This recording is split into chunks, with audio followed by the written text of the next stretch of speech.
Het is vrijdag 2 mei, de dag dat. Marten Fortuyn oproept om net voor eigen ruchten te spelen.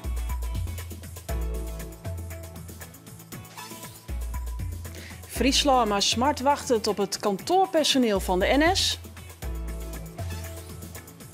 We in Bient proeven van de brandnettelsop uit uw eigen tuin.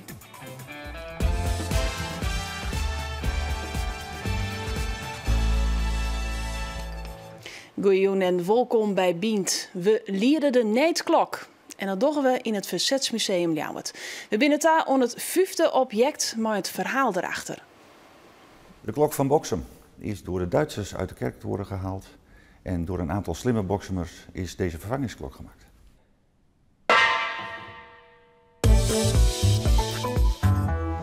Zo'n 80.000 bezoekers worden komende man die we verwachten in Ljouwert op het jaarlijkse bevrijdingsfestival. Vrijheid geef je door, dat is het thema dit jaar.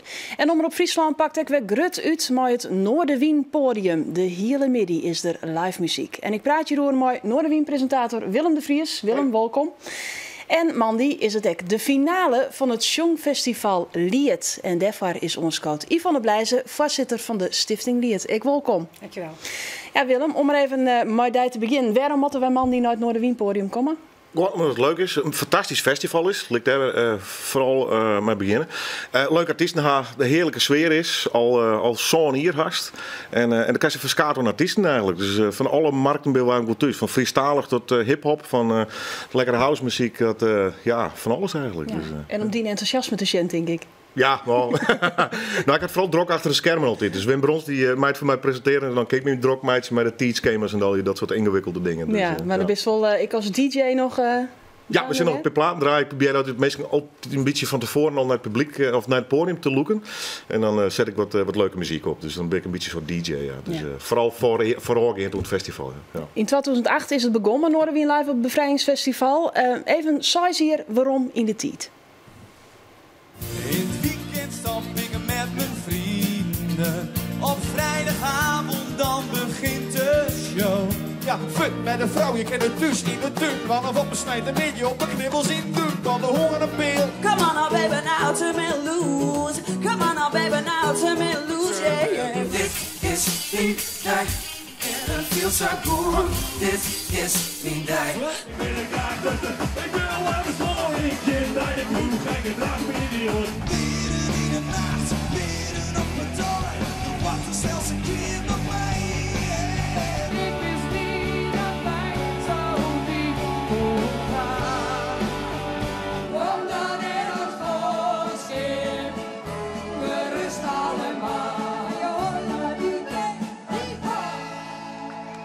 Nou, een paar dingen vallen in elk geval op. Het is mooi waar.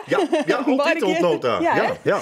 En het publiek, het begon vrij lieds. Je vrienden hartstikke groot. Ja, dat is heel wonderlijk. Bij gewone festivals met skaatjeskapers, dan kiest vaak wel een groeisje in. Of krijg net, dan mag er op een gegeven moment maar mee ophoren.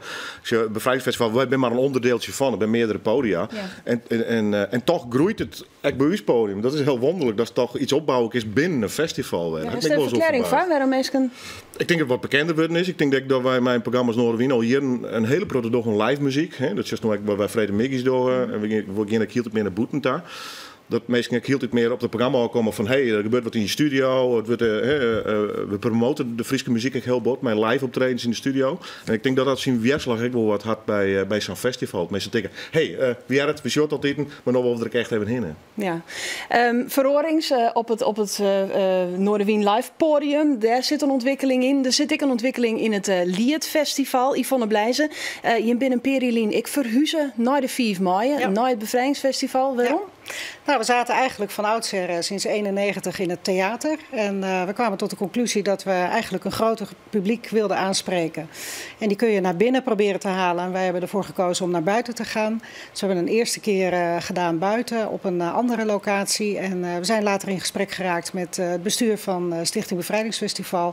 En die hebben ons uitgenodigd om deel uit te gaan maken van het Bevrijdingsfestival.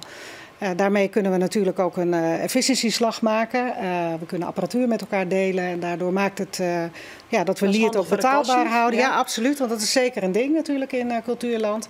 Tegelijkertijd weten wij ons dan verzekerd van veel publiek aan wie wij toch een heel bijzonder genre kunnen laten horen. Ja, want mensen komen er echt op. Het heeft wel succesvol West dat je hem daar nooit toch binnen. Ja, vorig jaar, maar dat was natuurlijk ook het prachtige weer. De stad is vol, mensen blijven hangen. De locatie is natuurlijk feeriek daar bij de Koperen Tuin. En zeker een beetje in de namiddag, een beetje nevelige zomer. Nou, prachtig. Want spreekt het mensen wel on, Liert en de deelnemers die er al mooi door? Ja, we zien de aandacht ervoor zien wij groeien, ook vanuit de muzikanten. We zien dat de diversiteit enorm aan het toenemen is. Dat is ook een belangrijke, daar sturen we ook eigenlijk wel heel erg op. En we hebben eigenlijk niets te klagen als het gaat om die groei. Ja, want is het hip? Het lijkt erop dat het steeds hipper begint te worden. Ja, want het wie net zo hip. Ja, het was misschien vroeger, als het gebracht wordt als van je moet een nummer in het Fries doen, dan klinkt het toch een beetje directief. Hè? Van dat moet het zijn. En wat je ziet, en dat is natuurlijk niet alleen bij Lied, maar dat zie je bij meer culturele aspecten, is dat gevoel voor die taal en voor die eigenheid en de identiteit van de streek, dat wordt echt een steeds groter wordend ding. Daar hebben we bij Lied Internationaal natuurlijk heel veel ervaring inmiddels ook mee. Dus de buitenlandse regio's zien we dat ook heel erg groeien. En mensen willen weer gewoon investeren in hun eigen omgeving en hun eigen oorsprong. En daar is Lied denk ik een fantastisch podium voor. Ja, zullen we even naar wat fragmenten van Lied? Hier ben ik, uit de nacht en weer vrij. Is de leven naar de liefdesjet. Verbonden schil ik, mij alles wat leeft. Ik ben de zwarm, ik heb de raste vriend. Om Jermje de wraad viel ik. Hey, zo, nog in mijn regen. Hey, zo. Hier ben ik, uit de nacht en weer vrij. Hoop, vertrouwen en liefde, die worden zoetje terug de wie. Al bist du Saphir van mij.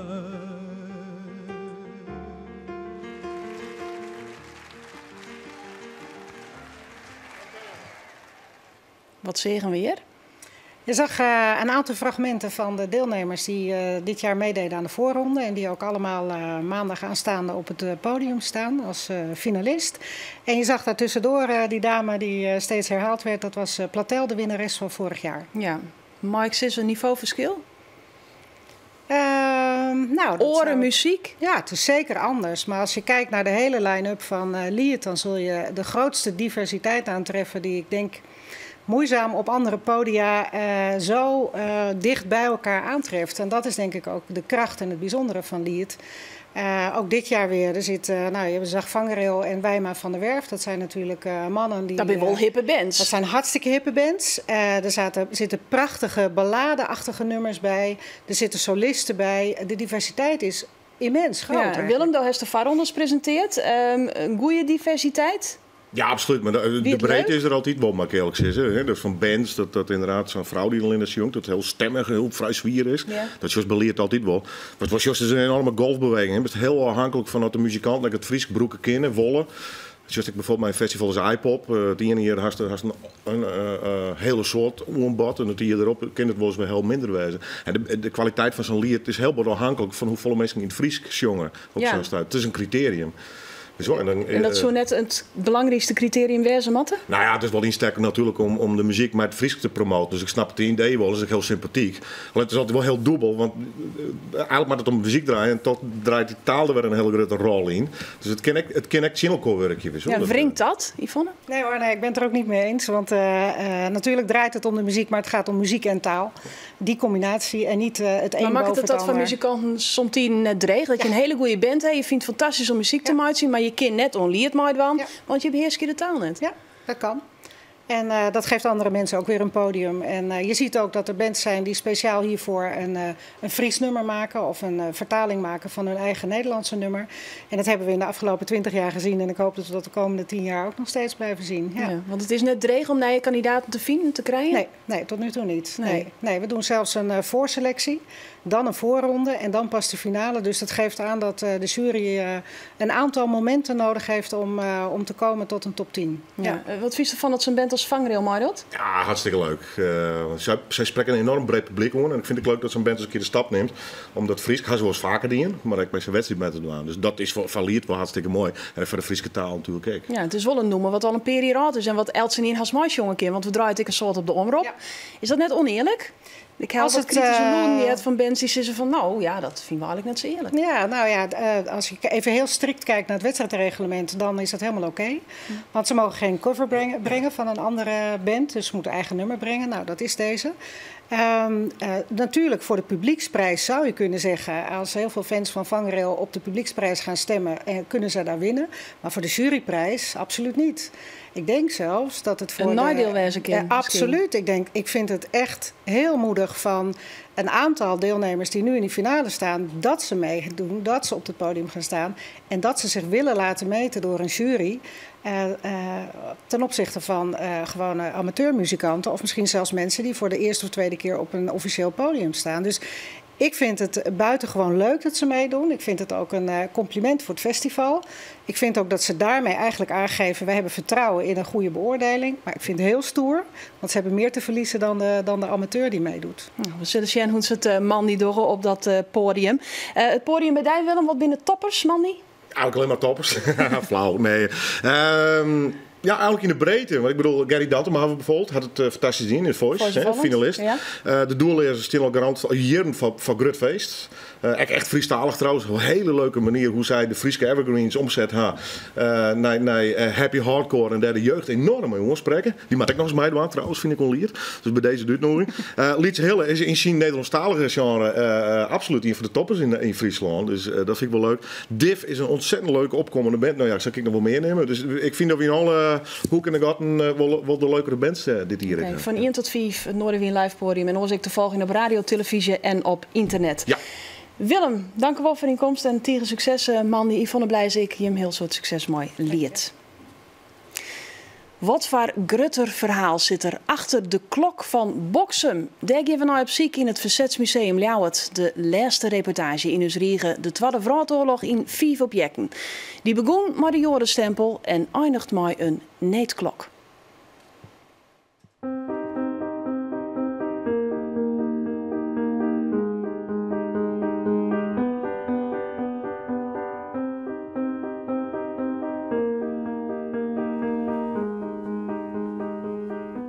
De klok van Boksum, een van onze objecten uit de zaal erfgoed. De klok is een vervangingsklok en is door de Duitsers uit de kerktoren gehaald. En door een aantal slimme Boksumers is deze vervangingsklok gemaakt. In 1943 wordt de klok uit de Tour van Boksum helle. Het is een van de volle kerkenklokken in Nederland die twaardere wordt door de Duitsers, zoals deze in Greens. Historische wichtige klokken worden sparen, maar de 100-jarige Boksumerklok jet er net bij. Het metaal krijgt een nieuwe toekomst als Duits wapentuig.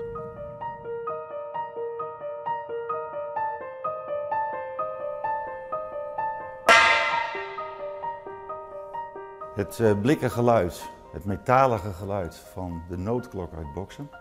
Hij is gemaakt door een paar handige mensen die in het dorp zagen dat de echte klok van brons werd geroofd. Die werd gebruikt voor de Duitse oorlogsindustrie, omgesmolten en voor de wapenindustrie gebruikt.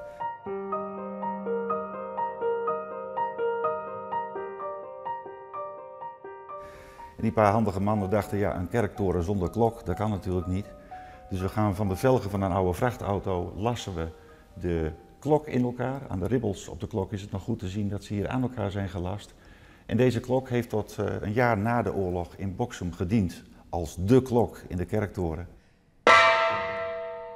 En een tijd later is er een inzamelactie geweest en daarvan is de nieuwe klok gekocht. En deze is terechtgekomen in de collectie van het Verzetsmuseum.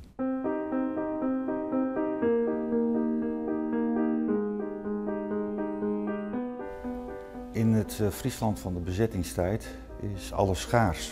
Veel wordt gevorderd, zoals bijvoorbeeld de klok uit Boksum. Maar alles is eigenlijk schaars en alles is gebrek. En mensen zijn eigenlijk een groot deel van de dag bezig om bijvoorbeeld alleen maar brood op de plank te krijgen, te zorgen voor hun eten, te zorgen voor brandstof. En hier achter mij staat een fiets. En deze fiets die werd gebruikt om vanuit Leeuwarden melk te halen bij een boer in de omgeving. Dat moest je stiekem doen. Als je werd aangehouden, werd het in beslag genomen. Dus er werden allerlei manieren bedacht om die melk mee te smokkelen.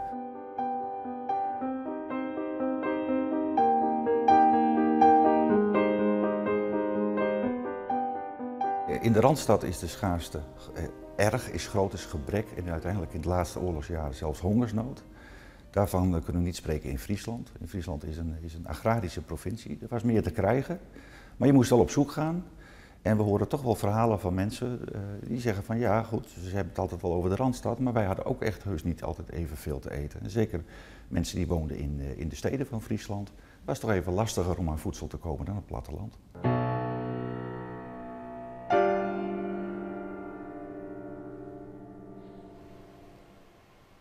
De laatste van 4 reportages die deze week zeggen over de verhalen achter de objecten in het Verzetsmuseum Ljouwert.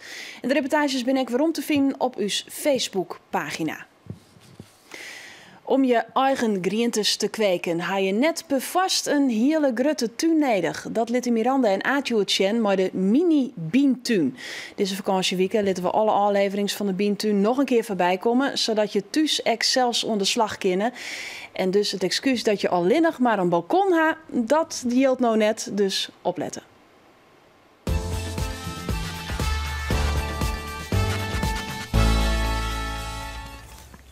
Oh, die stuumbensies. Ben ze net mooi. Wauw. Zo, dan krijg je nog zien, met die nachtverroos nog gaan ze toch even een tikje gaan, hè? Hier een zwart puntje. Ja. Maar als je kan een prodder ha, ja? dan zie je maar met de boeten, dacht ik. Maar die zwarte puntjes druk af of zetten ze zijn die vallen er vanzelf wel af. Ja? Zet ze zijn groen. Mooi, kan die in de bientuin. Neem stoel er mee? Ja.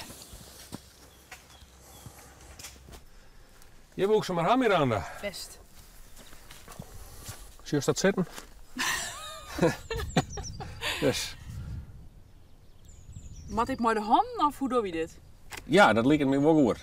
Om je nog een trekker voor te lopen, dan... Maar ik bedoel, hij is net een skep. Nee, dat doen we met een blerde hand. Oké. Dat is... Best. Nou. Tja, ik zal het één keer voordoen.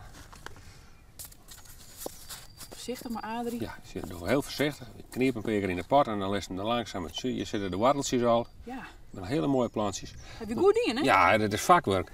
Zie je, dan doe je één... Oh ja. Kijk, een mol, hè? Dan doe je hem heel voorzichtig in. Ja. Druk je hem heel voorzichtig wat aan. Wat er net wetter onderin? Nee, de grond is vochtig genoeg. Oké. Dat het van een week een mooi waar blijft, dan doen we er zelf even wat wetter bij. En hoe vier maat ze van elkaar af? Nou, deze 15 centimeter. En hoe volle keer nou je van in je eigen tuin, hè? Nou, je krijgt wel een paar kistjes vol van zetten, ja? Dan, ja? Ja. Ja, een grote tuin, hè? Ja, goed, het mag wel een beetje tuin, hè? Op een balkon wordt het wat oors. Je kan een paar in de pot zetten. Ja. Maar als je kilo's van haast, dan kan je wel een paar planten broeken. Okay. Nou, hier hebben we nog wat lekkere munt. Dit broeken we hoofdzakelijk van thee. Oh, een lekkere frisse munt even zetten. Dit is Marokkaanse munt. Je wil wat meer van hebben. Hier is de munt, denk ik. Zie, die hebben we even in een hele bloempot. Ja? Zie, ik had de boom eruit zagen. Dan woekeren die dingen zo bord. Dan gaat de hele tuin onder de munt. Oh, oké. Dus daar houden we ze een beetje in bedwang. Nou heb ik thuis ik munt. Dat komt vanzelf weer boppen? Munt is hartstikke sterk. Dat rent op een wortels weer uit. Dat komt net weer aan. Kent zien verroost. Gagel. Ik weet net precies hoe het in het Fries heet. Gallie of zo. Maar pin me daar net op vast. Maar dit komt een proteïnare veen voor. Hier in Jubbege. De bladjes verbroekt in de siersbereiding. Ja. En het is een allermassa goede megaplant. Sjenne megen. Als je deze knapjes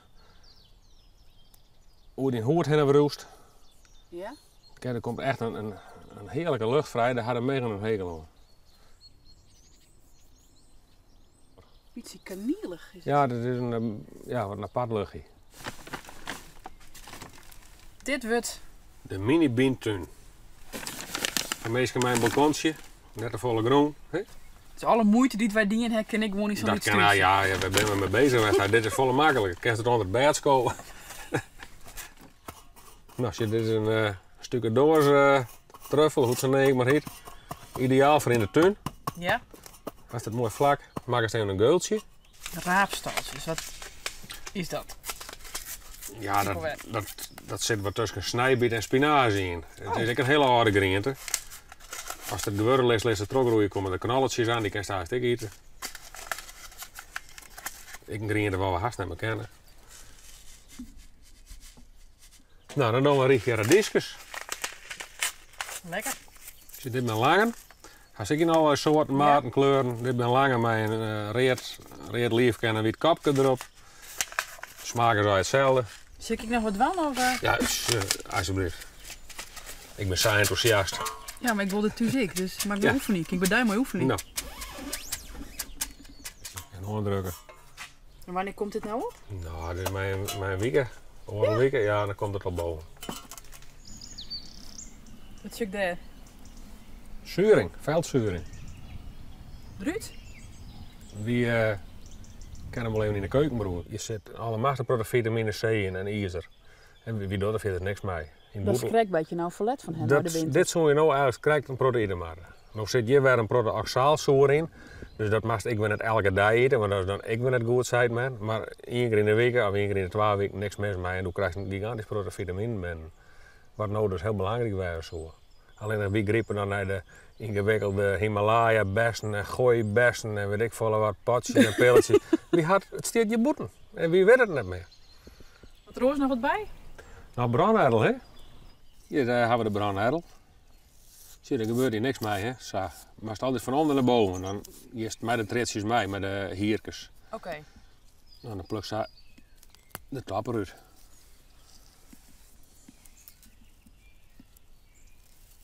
Ja. Ja.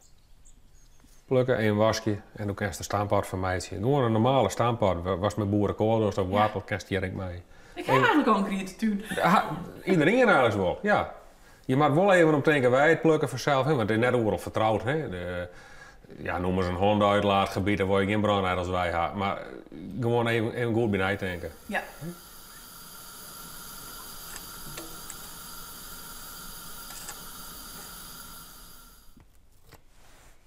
Het roept heerlijk. Ja.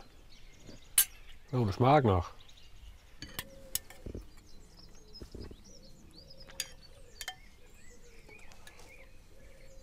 Ik vind het lekker. Maar we de bal ik net vieren, hè?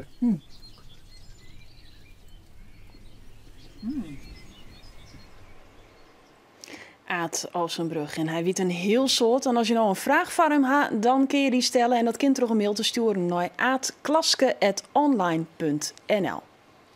Dan dat besluit. Alle weekend zeggen we hoe het gaat met ons oeleperken in de Oude Veen. Via de webcam van het Frieske Geer binnen ze dag en nacht te volgen.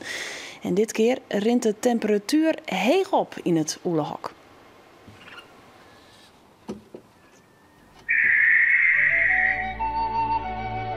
Als het mansje moa's wekken wordt, had hij er direct zin in.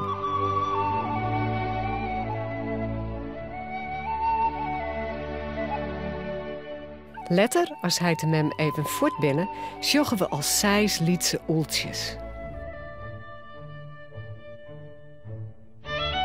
Een van de oeltjes had zelfs de eigen al liepen.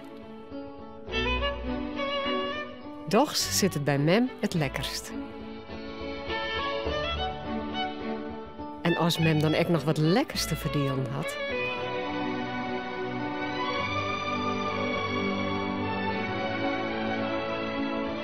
Maak het een van de lietse oeltjes samen zijn eerste spuibal.